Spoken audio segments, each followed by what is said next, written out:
Une conférence politique avec pour principal objectif analyser les évolutions récentes liées à la question du Sahara marocain. L'accent est mis sur le soutien international croissant en faveur du plan d'autonomie proposé par le Maroc en 2007, considéré comme solution sérieuse et réaliste du conflit.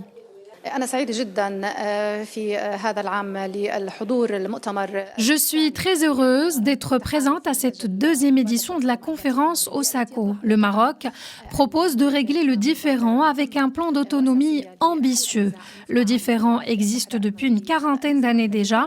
Et dans ce forum, nous essayons d'examiner les derniers développements du dossier du Sahara marocain à la lumière des mutations sur le terrain et sur le plan diplomatique.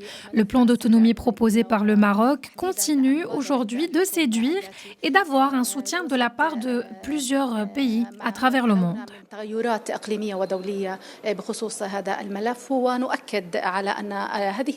Le programme comprend plusieurs sessions scientifiques abordant des sujets liés au nouveau modèle de développement dans les provinces du Sud, les retombées des infrastructures stratégiques comme le port atlantique de Dakhla, ainsi qu'une réévaluation de l'approche des Nations Unies dans les résolutions des différends régionaux. Nous sommes très contentes.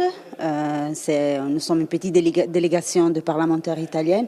Nous sommes très contents d'être ici, à écouter, participer à cette conférence internationale, à rendre une autre fois dynamique le débat sur l'autonomie du Sahara, de rendre et focaliser sur le plan du Maroc de 2007 et ce qui s'est passé de 2007 jusqu'à aujourd'hui dans un contexte géopolitique qui s'est sûrement plus compliqué et plus complexe et où le Maroc, et je peux dire comme toujours, est un pays très stratégique pour le développement de le côté atlantique et méditerranéen. Pourquoi une telle réunion pour protéger le Sahara marocain? Parce qu'actuellement, il y a des changements géopolitiques qui sont des changements géopolitiques importants.